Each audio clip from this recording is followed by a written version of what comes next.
Hello, mathematicians. I am so happy you're here. Let's keep multiplying. Last time we looked at groups and how to represent multiplication in equations, and now let's keep practicing. How are these images the same? How are they different? Here I notice that I have 3 equal groups with 4 in each group. On this side, I have 4 equal groups with 3 dots in each. I think they're the same because they both have 12 total dots, but they're represented differently. Here, I've put some ideas of what equations we could put with these. Maybe you thought of this image as 4 times 3 because there's 4 dots in 3 equal groups. Maybe you thought this could be represented by 3 times 4 because there's 4 dots and there's 3 groups. On this side, we could represent it by 4 equal groups with 3 dots in each group, or 3 dots in 4 equal groups. Do you notice something about these equations? I'll give you a hint. They're the same.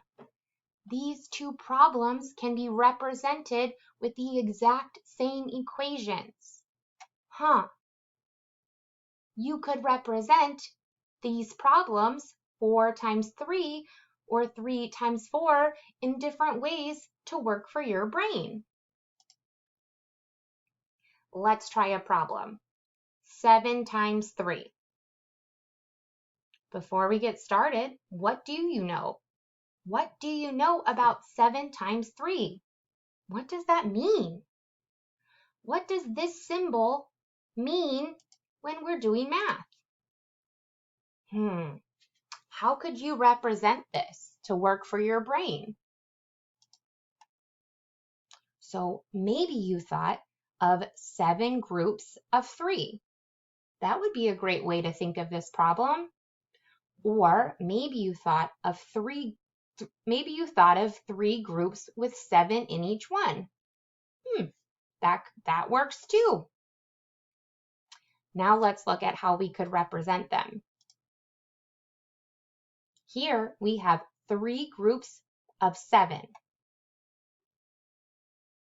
Or the other way to represent this is 7 groups of 3. Could you think of a different way to represent it? When I was making this problem, I thought, kids don't want to just be drawing dots and circles. That's not fun. So I was looking around my house and I found some blocks. So I thought I'd take some pictures of how you could solve it with things around your house. So here we have the same problem, 7 times 3. I made 3 groups of 7. So there's 7 yellow cubes, or 7 yellow blocks, 7 green blocks, and 7 blue blocks. That's a great way to represent 7 times 3. What about this way? Here I have 7 groups with 3 blocks in each one. I used the same blocks, I just moved them around to make them look a little different and represent this problem in another way. So now this is a different way. It's time to level up your multiplication. Let's level up a strategy. You can make this problem into an array. An array is a way of organizing your multiplication to help make sense of it and to become an efficient mathematician. So here I have 3 groups of 7. Or you could turn it the other way with 7 groups with 3 in each group. Again, you can make these work for your brain however you think about it. So again, very, very important to me. You're going to hear me say this so much. Your ultimate math goal is to make problems in math work for your brain. There is always many ways to look at a problem and to think about it. You are in charge of your brain and how you think about math and making sure that these problems make sense to you. It's my job and your learning coach's job and your teacher's job to help you think of it in a way that makes sense and to support you learning and to make math make sense to you.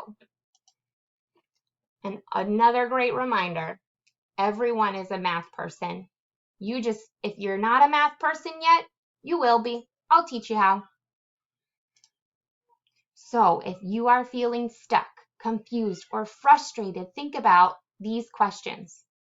What do I know about this? What does this even mean?